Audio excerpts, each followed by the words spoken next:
please allow me to welcome to the stage, beginning with our executive producer, Kristin Hahn, executive producer, Neustadter, executive producer, Michael Ellenberg, director and executive producer, Witer, our showrunner, executive producer, and writer, Charlotte Stoudt.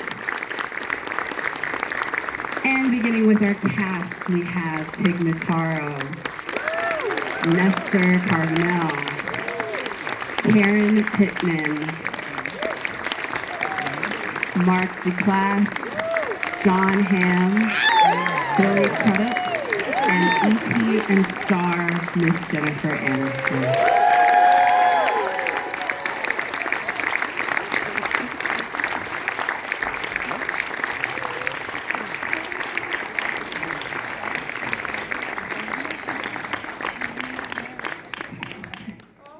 Test. Hot mic.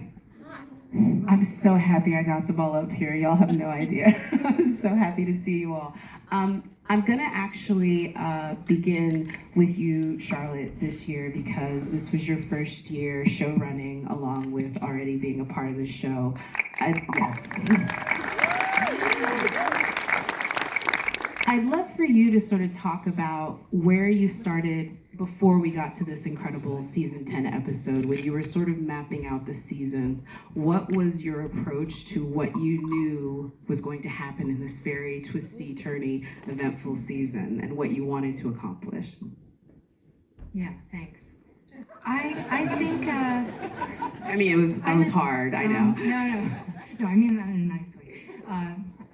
My mouth doesn't work on Sunday mornings.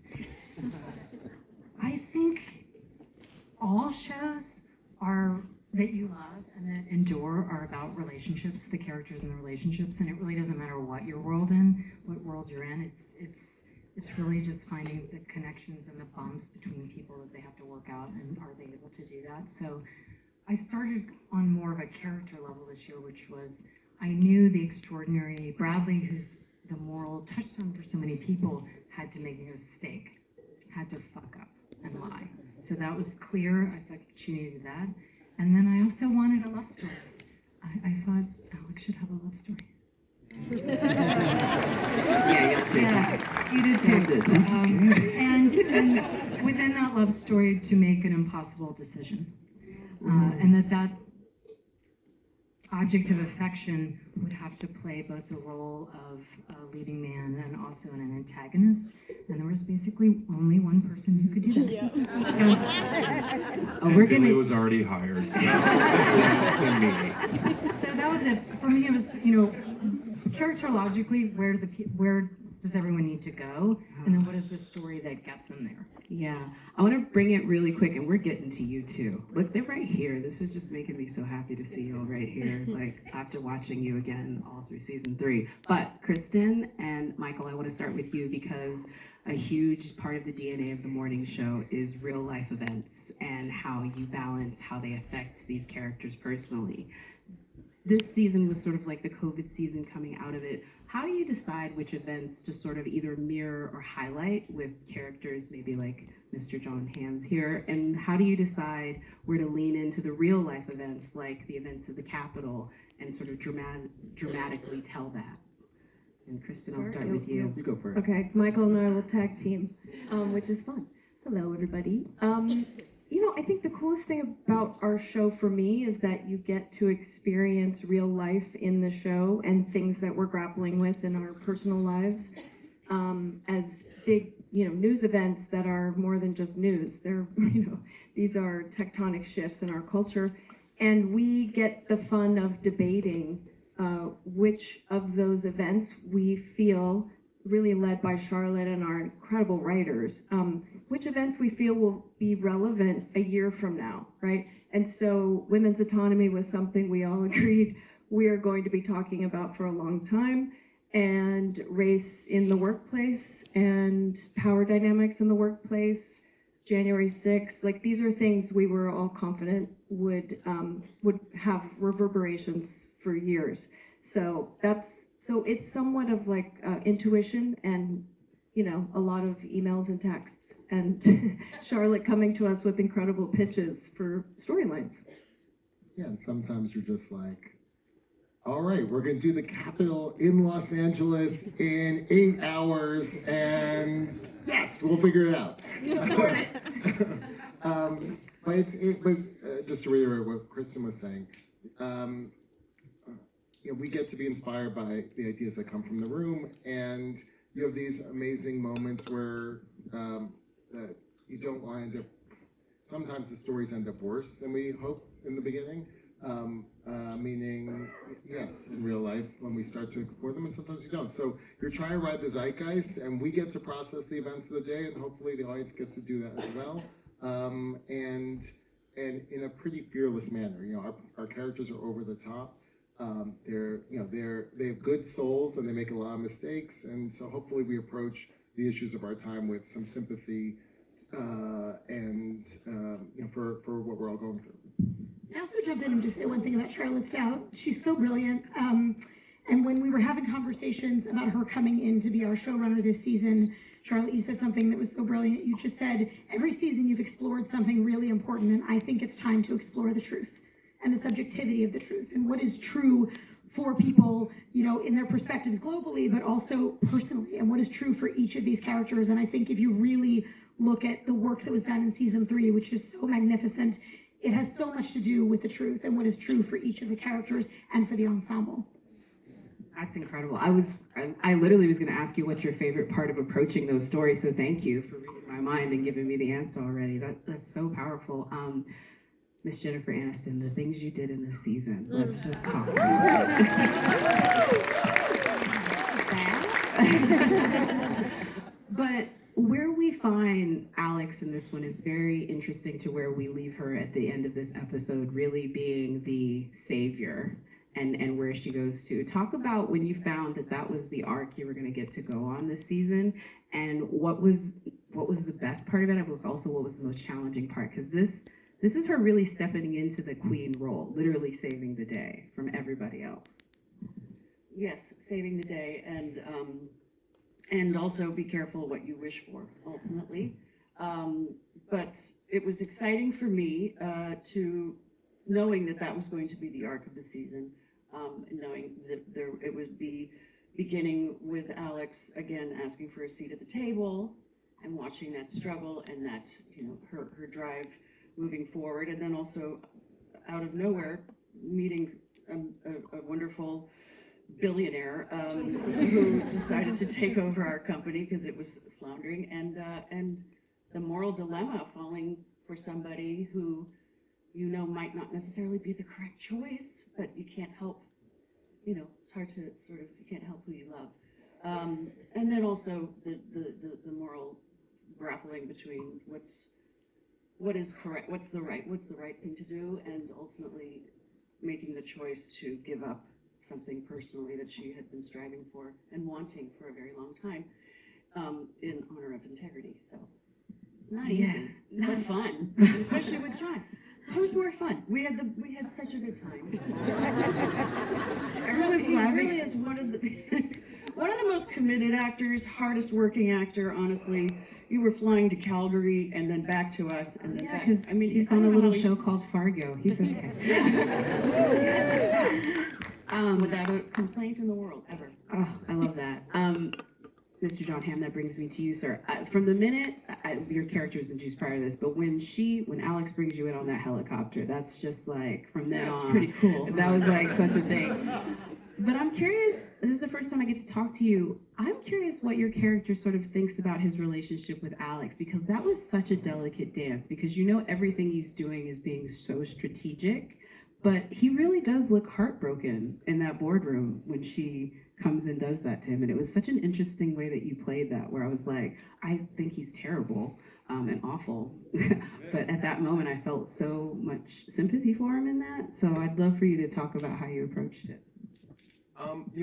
When we started thinking about bringing this character into the world, it was the discussion was, what does this look like when two very successful, competent, excellent, unprecedented people bump into one another?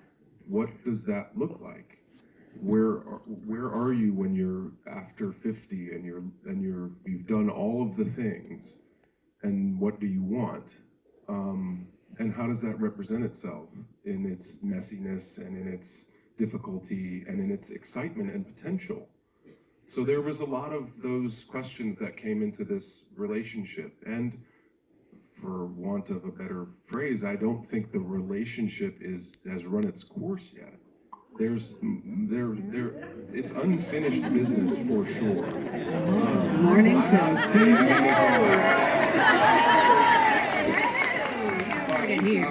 But there is, to your point, to the point about what you're asking, that's why that scene works, because it's not fulfilled. There is something there. There has to have been for it to mean that much to both of these people. That's incredible. I mean, I have to. So, EPs, don't shoot me. Season 4, right? I don't know. I'm just unemployed. I think you just may have talked yourself into it. Tig, ma'am, I really love that you got to join this cast this year. It is too. You're like, I'm happy to. Well, look, I don't know if other people are familiar. I mean, you have, incredible films that you've written and been a part of, and not like talking about Am I Okay, which folks don't know about it. I didn't write that. And My not right. wife and I co-directed. Co-directed, Yes. sorry, not right, but It's coming out co-directed. June 6th. June 6th. But you're also a talented comedian, and everything that you do, I'm sure there's choices. What was it about this character? Because this is not maybe the character that's pitched to you all the time, but you were just so brilliant with this like shadowy, quippy figure that was right sort of there at all of these pivotal moments. Listen, if there are quips, I'm in. I don't know. I feel like it was within the world of acting that I could potentially do. I knew somebody kind of similar to this character in my life, an old job. There was a boss type person that it reminded me of. But and also just the ability to work with all of these people on this incredible show, all of it just really drew me in. Can I just ask this? What was it? No. No more questions. No more questions. Okay, what was what? I was just gonna say if there's anything that you borrowed from them at all, like what was the specific thing that you borrowed? Was it the stance? Was it the posture? Oh no, that was just me being gay. Happy Pride, everybody. Yeah, that was my gender and sexuality on full display.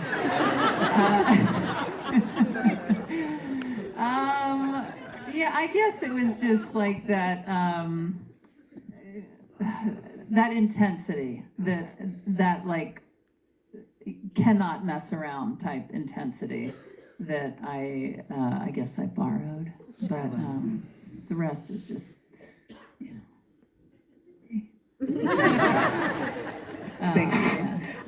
Thank you so much for that. I do have to let this moment go. We have two of our panelists that have to depart, unfortunately, so Jon and Lauren, Sorry, guys. they have to run, I have to get but on a plane. he's got to get on a plane to go. I'm not really unemployed. And Lauren's a working mom, so she's gonna go run to her Dance recital. recital. Yeah, thank you both very much. It's going to be 25 minutes after we're all done, so it's going to be great. Thank you. I actually have to go to church, so. This is great. This is the best job. Nestor, sir. It's your character, and I do have to say it every time because you're such a lovely gentleman backstage. You're so great. I hate you so much on this show, and I know it is something that as popular as this show is, with all the Emmys and all of the folks watching it, it's probably an interesting moment for you as an actor because people haven't like reaction to you now in your work, but it's got to be satisfying. You know what you're doing is right in that moment when you can bring that out of an audience. Thank you. Yeah, and listen, I was, after our last talk, it was great. I really appreciate what you said because it sort of brings a question of likability.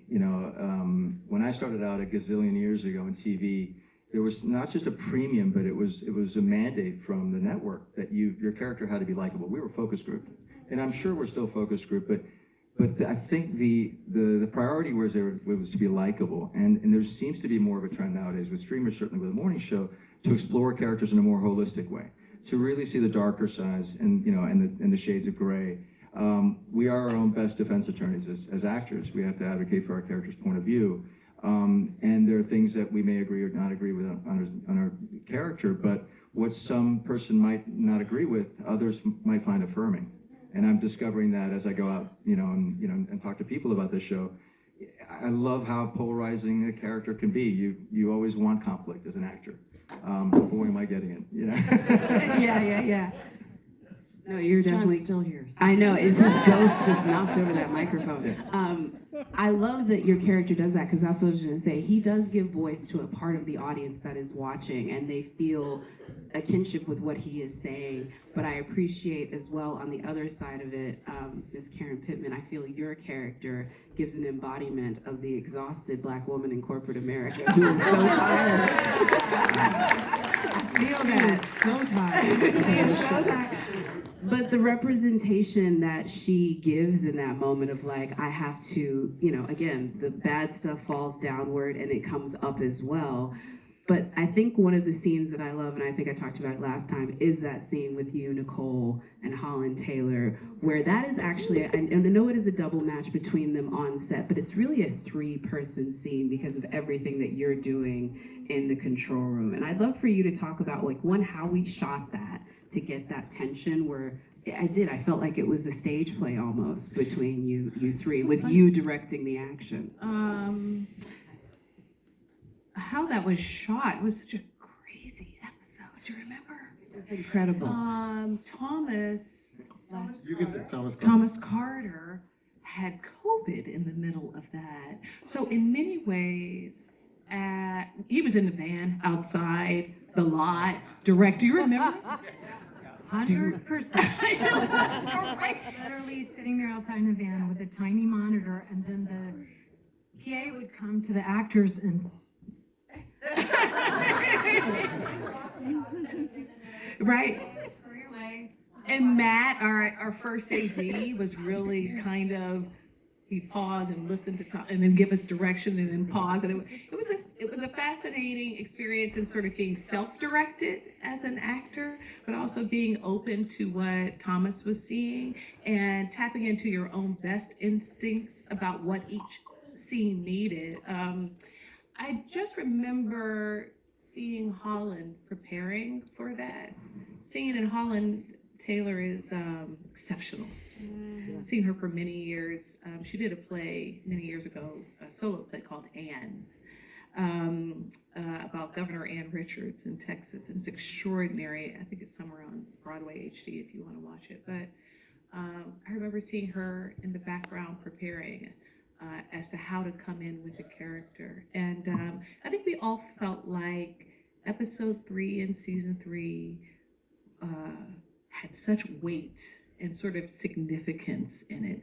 And for 2 seasons, we had been sort of leading up to this conversation about how to explore pay equity tied to racism in the workplace, and to do it thoughtfully, with nuance and authentically for what it meant. And for me, it was just about going in there as an actor and reflecting back an African-American woman who did not recognize her own unconscious bias, which is an extraordinarily vulnerable place to be in, because as an African-American, as a Black woman, you assume that you understand all the many ways that race and racism affects you and affects people that look like you. But in fact, you have to start to become aware of your own biases as it relates to looking at people of color. And not all African Americans are as quote unquote woke as we want to be. You know, there are many ways that we are still excavating how racism affects us as individuals. And what was important for me was to really show a human being, not just a Black woman, but a human being who is really starting to come to terms with what it meant to deal with this huge encumbrance that we call race in our society, and reflect back that she had a lot to learn from me. So in those moments where she's not just seeing Nicole Bahari / Chris Hunter, you know, really try to navigate her way into what that character is dealing with, but she also is trying to navigate where she has fallen back, in which at the end of that scene she goes up to Amber Friendly's character, I forget, Layla, and says, yeah, you need to produce her. You know, she's even trying to figure it out, as we all are. So what I wanted to reflect in Nia is the process of figuring out, and the writers gave me great words. Charlotte and Joshua gave me great words. Maybe UBA is a plantation with dental insurance. Those are great words to try to figure out how to say, you know, in the most antagonistic but also painful way, you know, harken back to something that in the history of us as human beings is so dark and sad. So yeah, that's it. Nothing too easy. Nominate that, y'all. Come on now. It's a lot. Everyone here is sort of dealing with heady things. And Miss Mimi Leader, I want to talk about episode 10, which is the one that everyone got to watch and directed. Because I can look at your work between the two gentlemen I haven't spoken to yet with Billy and Mark, in the sense of like, she had to direct these two men in very different moments, and I'll start with Chip. Well, I'll just start with you, Mark. What is the direction from Mimi that day? Just go crazy, lose it? I want to see the most insane version of yourself. Like, as a director, I'm sure you're like, all right, bring it. How far can I go with this moment that we know we've been leading up to? So I'd love for you to set up what your conversations were with her that day. Yeah, they were less about the semantics of like what this performance should be and the levels. Mimi and I just have such a great trust and understanding of each other, and I feel like we were both kind of seeing that stuff in the same way. But I think there were a little more 30,000 foot and a little more philosophical, you know. And what I remember thinking is, what a fun thing this is to play, for a number of reasons. But I think the most exciting thing was Chip's job, historically, this is a little bit reductive, is to basically eat shit wherever he goes and keep the fucking thing on its feet. Like, this is what we gotta do, no matter what. And you subordinate yourself. And the reason he's willing to do this is because he believes in the news and he believes in integrity. So nobody can eat shit like Chip, you know, along with mustard sandwiches and donuts. And I think for the first time, he was starting to feel, and I think this is creeping in on us a little bit, of like, but what if the system is inherently broken, that we're actually trying to cobble together? And at a certain point, the ability to compromise and do what he does so well actually might be a disservice to the truth and the future if you're going to do that, you know, with a character like Paul Marks. And so maybe my job now isn't compromise. Maybe my job is to explode this thing so that we can re-cobble this together. So that was a real shift for me. All the stress you felt from Chip in the past is to be this behind the scenes person who just has to manage everyone else's emotions to keep the machine moving forward. And then for him, first of all, he has so many nerves about just being on camera. That's stage one of the diarrhea in the first place right there. But I think, you know, knowing that my job is actually not to keep this together, my job is to dismantle, was like the fun part. And I would say the biggest agent of chaos, although he wouldn't admit it, this season was your character, Billy, as far as dismantling the ship. I mean, let's be real. When I was watching season 3 again, I was like, this is his Anakin Skywalker turn. I mean, don't let me be a nerd, but like, legitimately, you were supposed to save us. That's so serious.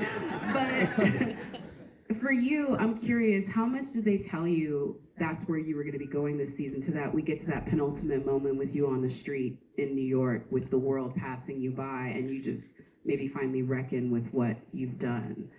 Talk about where you thought, you know, the character this year was going to be going, that arc. First, I'd just like to say, to listen to everybody speak so eloquently about what their characters are, what the show is trying to promote, I think is remarkable and worth noting. And you curating a conversation like this to be in a show that offers that opportunity, and also we had Tig. To be in a show to be in a show that offers that kind of opportunity is it's truly rare, and so I'm kind of filled with gratitude just at listening to everyone speak so eloquently about just the endeavor of making a show and what its potential has on cultural discussions. And you know, all of us, obviously, we want to work. You want to write, you want to act, you want to produce, you want to direct. It's nice to be able to do that because that's a rare thing. But to be able to do it in a circumstance where you get to be a part of a cultural conversation, even in a room like this that is so eloquent, is pretty remarkable. And what was the question? I don't care. That's right there. Our questions are not going to live up to that, trust me. But my question was about your character's arc, because he's at the beginning of the season trying to save the ship, and he's thinking that, you know, what Jon Hamm's character is going to do, what Alex is going to do, is either going to help or disrupt that. But by the end, he ends up being really the ultimate villain, and his own ego gets in the way to the point where he ends up on the street all alone. So, well, I remember, you know, when we shot that scene, I think it was very early on in the production, and I think the general direction was, when was it? Oh, the last one. You were talking about the last one where the world's going. Yeah, where the world's coming out. Early September, right? Yeah, I think so. Yeah, very early. The finale was not written. Yeah, the finale may not have been written, but I probably hadn't seen episode 3 yet, so I didn't know what was going on. But I remember a kind of discussion that went like, so Cory may be left out in the lurch after all of this. You want to try that? Left out in the lurch, you know, like there was a lot of, you know, piecing together. Did that happen, or am I misremembering? Yeah, it was kind of like that. We didn't It was know. soulful. It's soulful. Like soulfully left out. It was the world is passing you by, Right. and it was really interesting. I shot you walking and stopping, and I wanted the world to be passing you by, and I even shot it in 2 different ways. I shot you in normal speed at 24 frames. I shot the crowd in 60 frames. I mean, I'm sorry, less, 12 frames. So they were going fast, and he was completely slowed down. But then I decided just to keep it in regular motion, because the emotion coming out of you, standing still when the world was just cycling around you and moving, and you had been through a tornado, even though we didn't know what it was. That's the part that I was thinking about. They had told me there was a tornado or a hurricane or a comet, but they didn't. They weren't clear on which it was. Yeah, the script wasn't written yet. Yeah. But as an actor, you say, And then go. Didn't This is what I feel like all the time. Mimi texted you a little that little open mouth surprise emoji face. It was like, just do this, right? And it's like, wait, now try this one. Yeah, I did try a weird one where she said, okay, so Cory is left now without anything, and something terrible has just happened. We don't know what it is, but he has to come out of the building now, having lost the company and his job. And I remember doing a take where I just came out and started stretching. And I was like, no, not Mimi that. goes, well, that was weird. That's great. That's so And he perfect. also took off his tie and threw it. Oh, yeah. But the simplicity of him standing still was beautiful. So that's all Mimi. I'd like to see a cut together reel of all of those. I was just telling her, I was like, the Cory performance is really up to the edit, because she could put it together that this is an awful piece of work. Never. Your Emmy belies you, sir. I wanted to say as well, Miss Mimi Leader, that the last scene though with Bradley and Alex, that moment is a very interesting one because it's also the catalyst for maybe where you guys are going to be going in season 4. And what was interesting with that one is we don't know what they're doing at the beginning of the scene until we pull out and we see that they're going into the FBI building. How long did you know that that's where this was going to end? And how long into the process did you know that was maybe going to be leading into next season, this idea of Bradley sort of turning herself in? Because it's a big question throughout the entire season 3. Well, I can't remember the exact time I knew, but Charlotte and I had talked about it extensively, and the script came, and I felt it was very important to go wide, see where we are, and then be in their faces, because their faces, the close-ups of Reese walking into the FBI, and Alex walking into her future, which, it was very, their faces are extraordinary. The complexities of their emotions are so powerful, and yet, hold that in, let me see it, but don't, it was really complicated. It was really interesting, because, Bradley doesn't know what's going to happen to her. She has no idea. She doesn't know how bad it's going to be. And Alex doesn't know how good it's going to be, or not. And, so Alex had a little bit more maybe hope in her close-up when she walked, and it was quite extraordinary. We did it 3 times, and the last one was the one. And it was just, you just know it, you feel it. Jen is such a beautiful, strong, elegant, honest, pure actor. She doesn't do anything false. And so all 3 of those takes were incredible.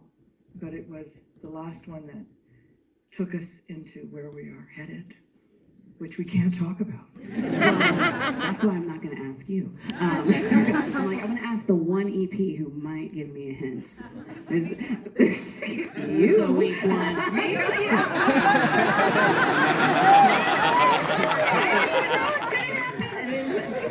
Anyone who asks who the weak one is has surely revealed themselves. I'm going to say the weak one. I'm not going to be quoted with that, but I will I'm not say, a pushover. You're not. I would say though. Do you know? I've got nothing to lose. Can't picture season 4. Go. Listen, don't say it. This was my actual question though. The 2 women, we come back to them at the end of season 3, which is they are sort of the heart of this show, and they're finally sort of back together and seeing each other. Where would you like to see the story of these 2 women go in season 4? That was my real question, and I figured that I could at least get an honest answer on what you and Reese maybe could have in store, because they seem to be coming together when they need each other the most. We do. We have a real interesting relationship. It's like we're family. For sure. We love to hate each other and we love to love each other.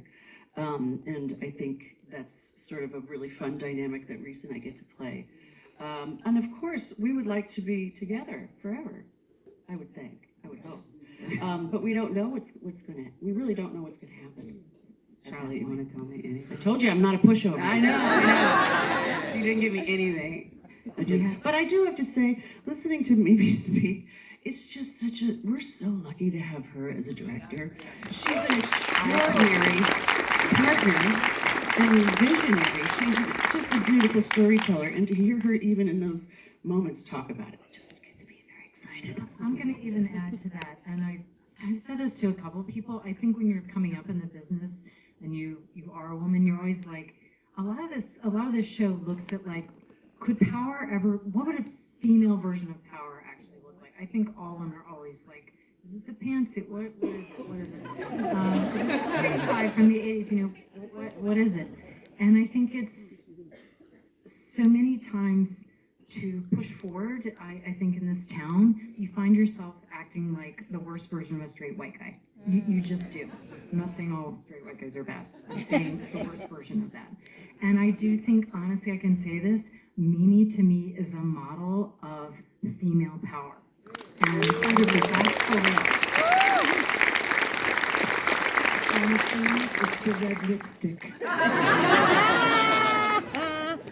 And on that note, I really could spend another hour talking about your texting game and try to get y'all to talk about season 4, but unfortunately we do have to go. But there's a lovely reception outside. I want to remind all of you to please hold, but I want to thank our panel, the folks at Apple. Thank you. Thank you.